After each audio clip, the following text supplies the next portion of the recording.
Good morning, everybody.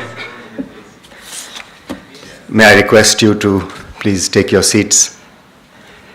And may I request Mr. Chandrasekhar to please come on the dais. And also Dr. Ajay Kumar.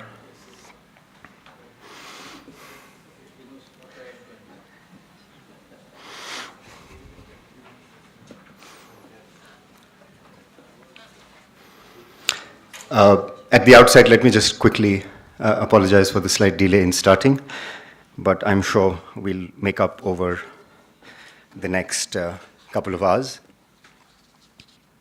Dr. Ajay Kumar, Additional Secretary, Department of Electronics and Information Technology, Government of India. Mr. Chandrasekhar, former Secretary, DeitY, and now currently President NASSCOM. Distinguished ladies and gentlemen, it is with great pride and immense pleasure that I welcome all of you to ICRIER for the release of the report Quantifying the Value of an Open Internet for India. I congratulate the authors sitting in the audience for completing what appeared in the beginning to be an extremely daunting task. And at the outset, I would also like to place on record great appreciation to the British High Commission for supporting and encouraging this timely study. As ICRIER celebrates more than 35 years at the forefront of policy making, I fondly recall the vision with which it was established way back in 1981. It was the first think tank at that time that sought to provide analytical and robust basis for strategic and economic policy, thus facilitating India's integration into the global economy. The reason I mention this is because the internet, its valuation, openness, and governance, these three themes which will recur today, remember them, valuation, openness, and governance, are now matters that have significant and substantial cross-border implications and therefore further push the frontiers of economic research in ICRIER in this area. Indeed, recognizing this, ICRIER added a new thrust area a few years ago, just I think 2 years ago, to its overall research agenda that includes infrastructure and connectivity, especially telecoms and connectivity and transportation. The change reflects two things. One, to underline the substantial amount of work that ICRIER has done in this domain, and two, to underline the importance of connectivity to India's future growth and development trajectory. I think there is no doubt that the internet has catalyzed India's global integration. And we are now at the cusp of an opportunity where in India we can hope to influence the global discourse on internet and its openness and governance. But without straying too far ahead, let me tell you what we have done in this report, and then I'll request Mr. Chandrasekhar and Dr. Ajay Kumar to make their opening remarks. The intention of this report is primarily to place an order of magnitude to India's internet economy and to relate it to an index of openness and to an index, well, not to an index, but to a model of governance. Recently, India embraced the multi-stakeholder model after years of flirting with multilateralism.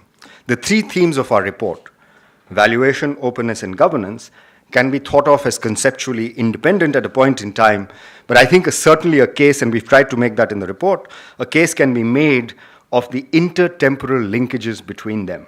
For example, how open the internet is today is likely to drive value in the future, and although the relationship ought to be positive between openness and value, it is difficult to ascribe a specific number to openness.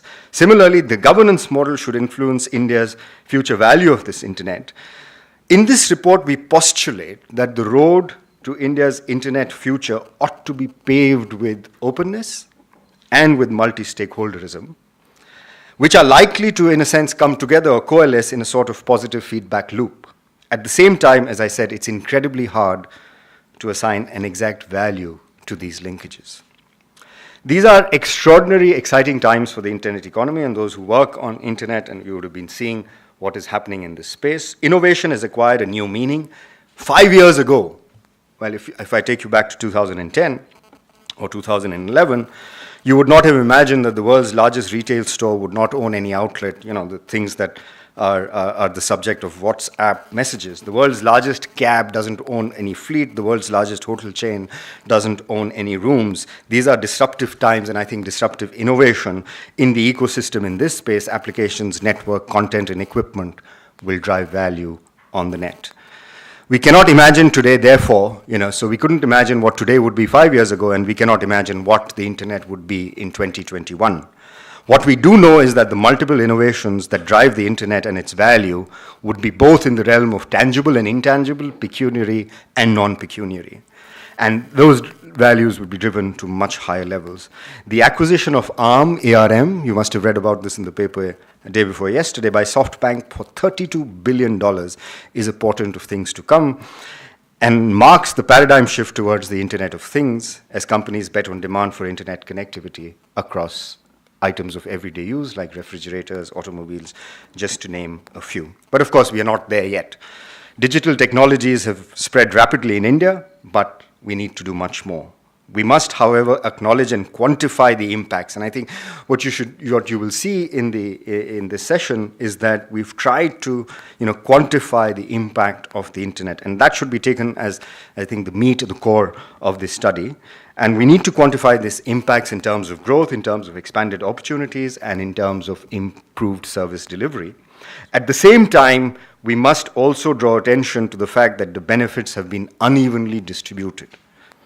For digital technologies to benefit everyone, everywhere, requires to closing the remaining digital divide, especially in internet access. But we know that mere adoption will not be enough. And I think I need to emphasize this point. We all need to kind of think about this. To get the most out of internet, to make it what we've been calling the force multiplier, we also need to put in what the World Bank, the Digital Dividends Report, calls the analog complements. And what are these analog complements? These are, we need to strengthen regulations, ensure competition, encourage skills development in the new economy, and ensure that strong institutions are created with the right sort of human capital. Happily, this is underway in India, and one could quibble with the pace. For now, we at ICRIER are very, very pleased and privileged to present the first study of its kind that values the internet using a bottom-up methodology, as you will see, as I said in the technical session.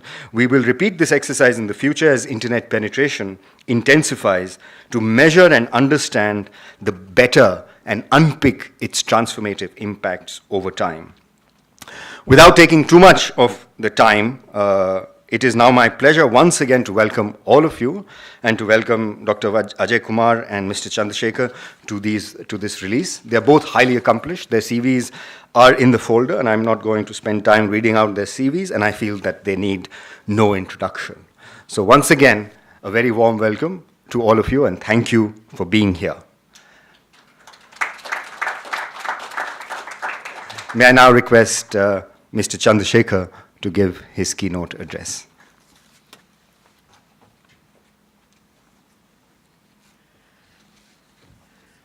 Good morning. Dr. Rajat Kathuria, Dr. Ajay Kumar, and distinguished members present here. It's indeed both a pleasure and a privilege for me to be here, because for many of us who have been associated with this sector, the information technology, the communication sector, and who have been closely associated with it over several years or the last couple of decades at least, we are all very familiar, and I have seen it from the government side, I've seen it from the industry side, and I have interacted with lots of people who belong to neither.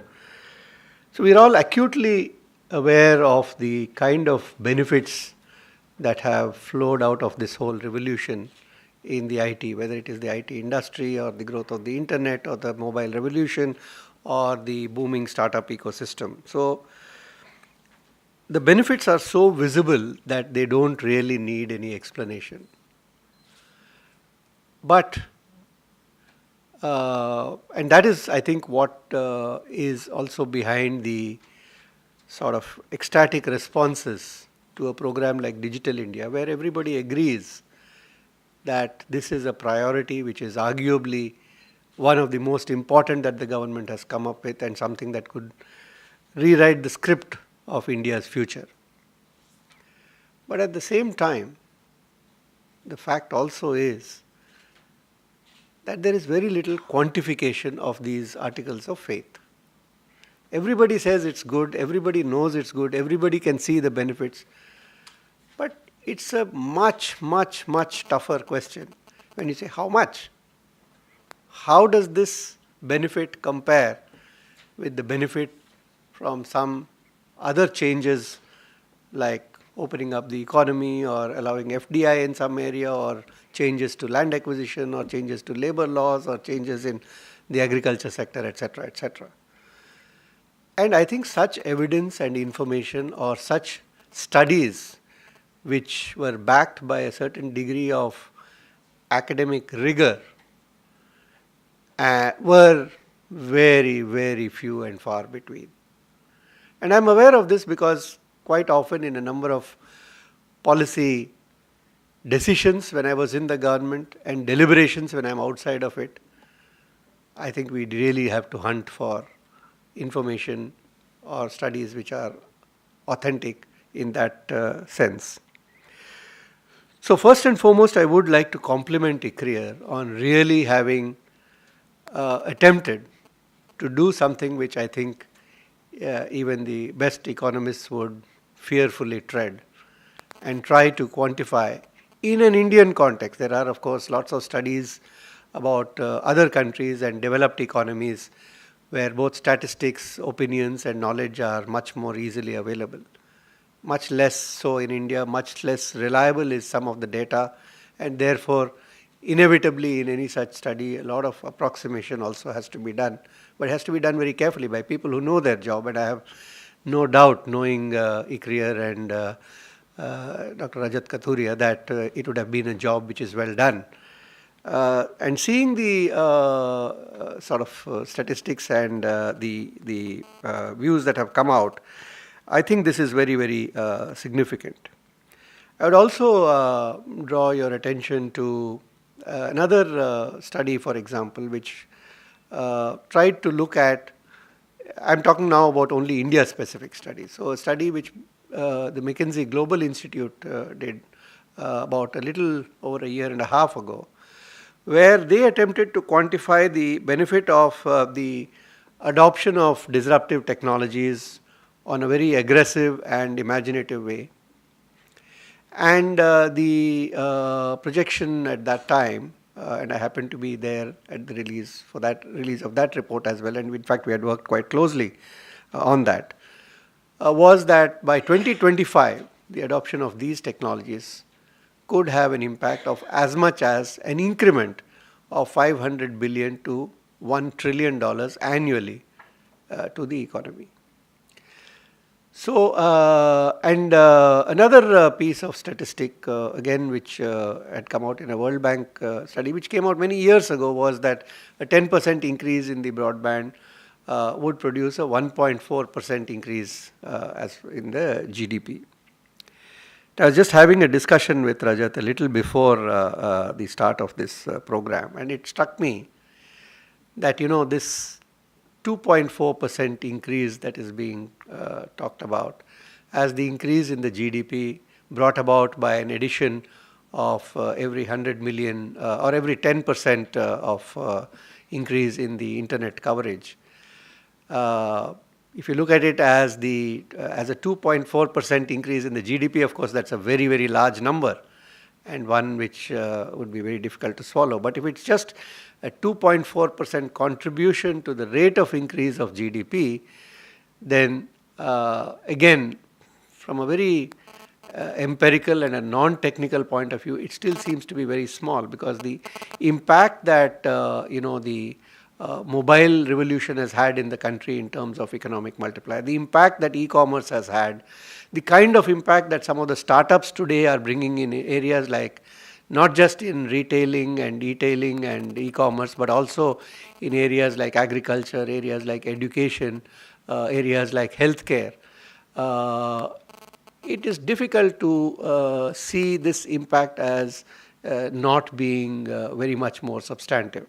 Again, it's a question of how wide or how narrow we make the definition, because this whole definition of an open internet also, I think, becomes a question of what you include and what you don't include, and I'm sure all of that will come out in the presentation. But as a layperson, I'm not an economist, and I would venture to say on this occasion that I'm happy I was not one, because it's a very difficult job.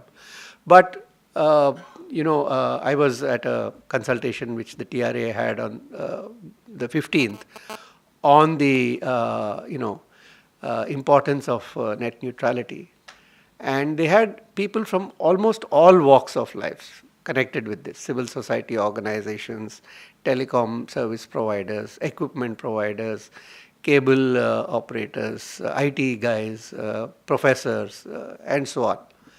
And what really struck me was that everybody seemed to agree that net neutrality was important and it was non-negotiable. At the same time, everybody had a very different view or understanding of what that net neutrality meant. So we've all agreed that semantically we are all on a consensus. But the argument has shifted from whether net neutrality should be there or not to how it should be defined. So it's just moved to a different level. So here again, if you look at the broadband and the internet penetration, there are a lot of challenges that we face in terms of access. And in India, access is not just about people having connectivity, it's also about affordability, it's also about availability, reliability, and so on. But even if all that was guaranteed, and somehow, all the telecom operators and Mr. Rajan Matthew here and all of them, waved the same miracle and produced for broadband what they did for mobile in the next 5-7 years. But there are many other challenges which go beyond just the telecom. I mean, it's about what about the question of literacy, the availability of content which is relevant to people here? What about the availability of applications which make sense? For a vast majority of people in India, it's not important to know what courses are offered by Stanford and Harvard. It's more important to know what courses are offered by, in Manipal or in Delhi or in Rohtak or somewhere. So all of these are, and then language is another big issue. So all of these are also part of, how much benefit we can actually derive from this. And therefore, I think that it's a far more complex subject. But in conclusion, I would not like to overstay my welcome here. But I would like to also mention that even as we look at all of these challenges, I think it's important to try and figure out how best we can leverage all of this. I do believe that India is at a unique confluence of circumstances which makes us stand at the threshold of history, making it, not living it. And why I say that is because if you take the combination of the growth of the IT industry that has happened in the last couple of decades, the growth of telecom connectivity which has happened in the last couple of decades, the rise of the innovation ecosystem in the country in the last few years, the base that has been built with massive governmental programs like Aadhaar, Jan Dhan Yojana and so on, and the greater engagement that India has across the globe, and the government programs which have now come forward, I think we as a country probably have a unique ability to put all of these pieces together and achieve breakthrough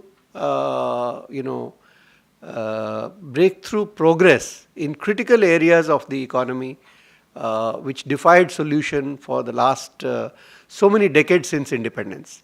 All because technology has reached a point, and that's the other part of the confluence, that it can be used on scale.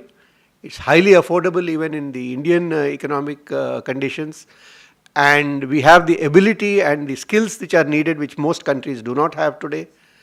And putting them all together can really produce this miracle. So I think this is a very, very important study at this point. And while I have had a brief look at it, it's certainly something that I would love to get into in greater depth, and I look forward to the discussions and the deliberations during the day. So once again, my congratulations to ICRIER and Dr. Kathuria. Thank you, Mr. Chandrasekhar. We would really value your insights given your experience in this field and what you said about the past and then certainly about the future. May I now request Dr. Ajay Kumar to give the chief guest address. Thank you, Dr. Kumar. Good morning. Sri Chandrasekhar, former Secretary DeitY and President of NASSCOM, Professor Rajat Kathuria, very distinguished members in this audience. It's actually a privilege to be here, and let me start with an apology. I think there was some communication gap, and I was really not, this is not part of my program today. Somehow we had spoken, but somehow, like I said, communication gap is about, after having spoken, there was some confusion. And so when Valsala called me, I was actually in the midst of another meeting. And she said, no, we are all waiting for you here. And I was so, but this is an area which is intensely and very closely connected to my heart. So I said, there's no way I will not be going for this. In fact, I have, and I think some faces which I recognize, we also had the benefit of having a preview of this in form of a draft report, which we had seen earlier. And so it's actually a pleasure to be here, to be part of this event when this report is being formally released. And I think, like Chandrasekhar has said, it's actually wonderful because for the first time, I think we are having a study which is professionally and scientifically studying the problem and trying to give analysis which we can proudly from India say that this has been done in India and it talks about India. This is very rare. I mean, we in the government are grappling all the time with data which at best can be called anecdotal, if at all it can even be called anecdotal. We have different sources and it comes and we churn it out from time to time depending on what meets the need where. And here we have researchers who have actually worked with the same challenges on data, tried to validate it against various other factors that we know, because there is a very huge scarcity and huge lack of reliable sources of data in the country on any aspect of economy, most aspects of economy. And especially in the IT and world, ICT world, I think the data continues to be a huge challenge, notwithstanding, and plus the whole pace of things that are changing. I mean, you can't have, I mean, you really have to have a very dynamically improving data system to be able to be telling you how the world is moving, whether it is, the definitions are changing all the time of the new areas that are emerging.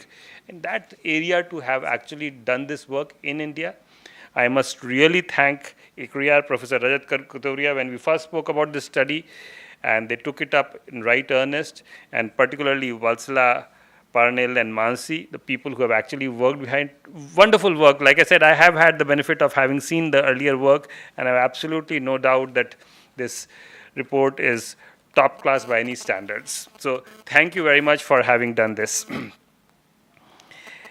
In terms of, the internet, I mean, we all know how big it is. And for me, I always say the way I look at it is we are moving to an era where very shortly at least 25% of our GDP is going to be, that is my ballpark figure, 25% of the GDP is going to be ICT or internet affected.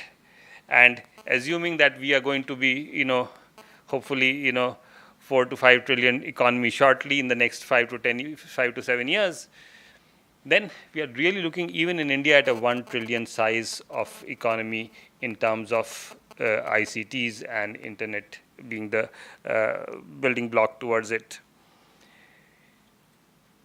I mean, today, this trillion, there's a time when the word trillion sounded too big to be associated with anything.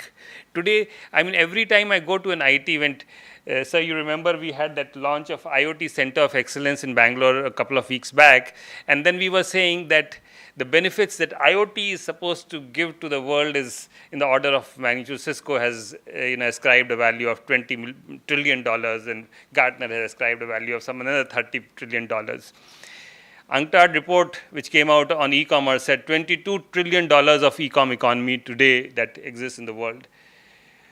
More and more we see that this whole value at which the internet is impacting the global economy is this 25% figure is actually, I mean, it's not something which is a very, kind of a futuristic number which will happen after a long time. I think it is round the corner, not only for us, for a whole lot of world which is getting more and more impacted by technology in future.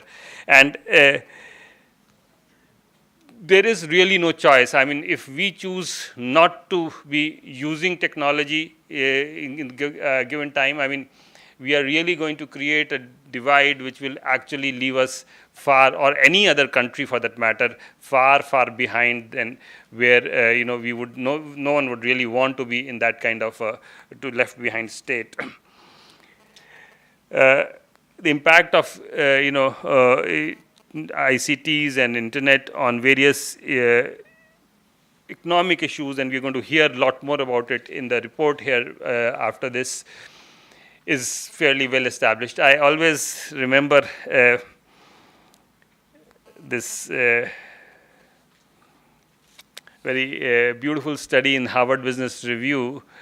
I'm trying to remember the name of the author, which said, does IT matter? And that was, this was sometime in late 90s. Nicholas Carr was the one who wrote this paper. And he said, does IT matter? In fact, it became a rage that time, And because basically his point was that everyone has started using IT in their workflows and processes. It becomes so commoditized, and it really therefore does not matter if one person is using IT, and therefore, this was 93 if I remember correctly or something, and therefore IT really is not going to be the differentiator for companies or organizations in the way they do things. And then this led to a huge amount of debate, and a lot of people started working in this area with renewed vigor. Solo, of course, came out with his classical study. For the first time, he showed that countries who had invested more in IT and actually showed productivity rates higher and GDP growth rates higher than those which had not. And that was a fairly, Solo, with his reputation and his class level of his work, that was supposed to be conclusive. And then slowly consensus built around that, yes, no, IT does matter. In fact, so Nicholas Carr, 2 years later, he did write this paper, again in Harvard Business Review, which reads, IT does matter. And then he brought out all the arguments of why it is so important for countries and organizations to be actually using IT to make the difference in whatever their goals and objective is. So I think there is really today no debate as to whether or not to do IT. I think that debate is fairly well settled now. The question is how much we can do and how fast we can do.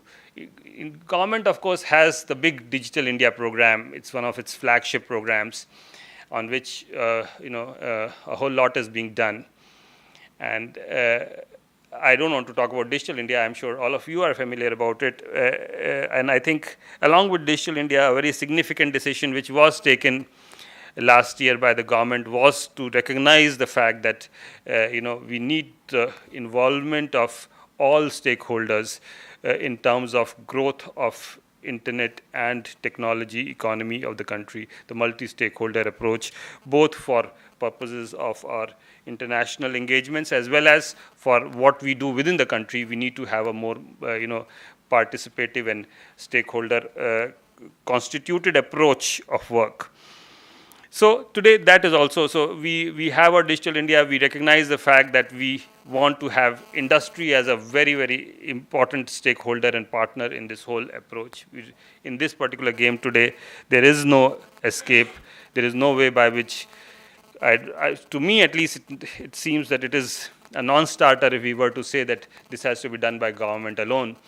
And there is it's the scale of the requirement plus the dynamism of the sector in terms of innovation cannot be done by government alone. So really, there is really no choice here. But the last point which I wanted to make on this regard, is, so I mean, the economic benefits are there. There are all these intangible benefits in terms of, quality, in terms of transparency, in terms of, ability to create greater accountability, and so on and so forth. But to me, I think one of the very, very important things, which is very difficult to quantify, and I don't think, but we cannot ignore the fact, is really the option value of technology or internet which it creates. The opportunity it gives you, the options it gives you for the future. I mean, today, the world is talking of data analytics. Now, if we are not using technology, what are we going to do? How much can we use the data analytics technology? So people who have actually used technology are the ones who are going to use data analytics to actually further improve their so-called benefit decision-making processes or better decision or whatever else they're going to do with data analytics. If you're not using internet, how are you going to use IoT? So how do you quantify this? That if we had not used the technology at a point of time, it kind of forecloses your options to be able to use technology in the future. And this option value of technology in itself is huge, it's game-changing, it's disruptive, and that is something which further enhances the whole rationale why internet, beyond the value, which the study, of course, does bring out very, very lucidly of the various aspects of it and how the value is generated. I think its value really also resides both in the intangibles, in the multipliers, and in the options it creates for the future.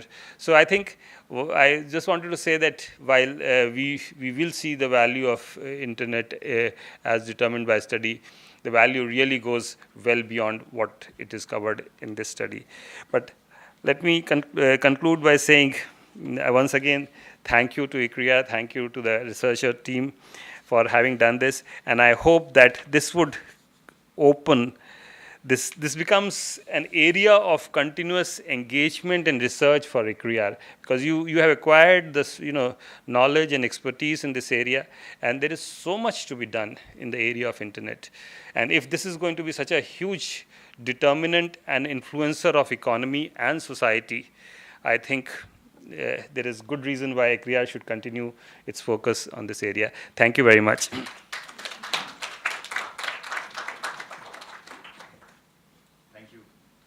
Dr. Ajay Kumar, and I assure you that we will continue to work in this area, not only refining the study, but also trying to capture some of the values that you put a number to some of the benefits that you mentioned that were not quantifiable at this point in time. But we will certainly refine it. There is a lot of work that can be done. But I think this is a very good first start, even if I'm saying it myself, very good first start, given all the data limitations, to be actually able to put a number to the internet economy in India. And if it's going to become 25%, it's all the more reason that we begin that work now. And I assure you that we will continue to work on this. So thank you, Mr. Chandrasekhar. Thank you, Dr. Ajay Kumar, for coming and giving us the benefit of your experience and insights and what you think about the future, because I think both of them are in positions that are going to influence the evolution of the internet economy. And Mr. Chandrasekhar was just telling me on the side that they are doing some work which is critically important for India, and I just wanted to mention that, which is the relationship between technology, IT, and jobs. And I think the make and break, or the make or break of India over the next, I hope it's the make, over the next few years is really going to be jobs. And there's a perception that technology destroys jobs. The Economist recently came out with a cover story on technology and jobs. But the underlying message that the report, that kind of, well, it was a kind of small report gave, was that while the short run is traumatic, the long run creates more jobs. Think of the ATM and so on. So I think jobs, technology, and the relationship between them is going to be absolutely critical for India, given the numbers of young people that are joining the labor force. So we will be happy to to help in that study, and in some sense we are already doing some of that work in-house in ICRIER, and we will try and expand the focus of IT, internet, and its correlations with other aspects of the economy. I already mentioned one in my opening remarks, which was global integration and trade, which was really the genesis of ICRIER's research. And we are already doing that. So it'll be nice to kind of expand the scope of our activities, putting technology and IT and internet at the core, and then looking at the benefits and spillover impacts. So without taking too much more of your time, let me once again thank both the eminent speakers and all of you for being here. May I now request that we release the report? And Dr. Kumar and Mr. Chandrasekhar, could you please release the report? Thank you very much. The authors, could you please come up?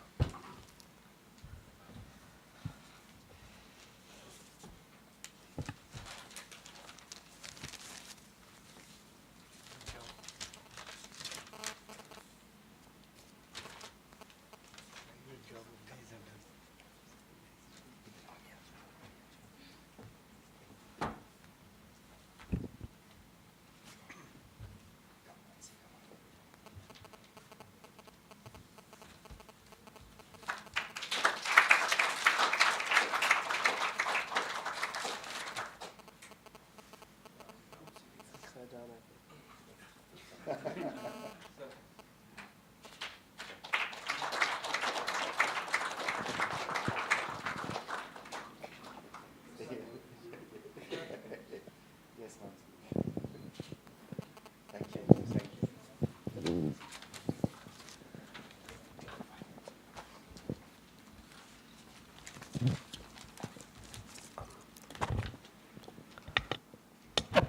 you. Thank you, distinguished speakers. Ladies and gentlemen, we'll quickly break for tea for about 5 minutes because we're now going to try and catch up and we have the presentation to follow. So please, if you could bring your cups in, get yourself coffee or tea. We will see you soon, shortly. Thank you.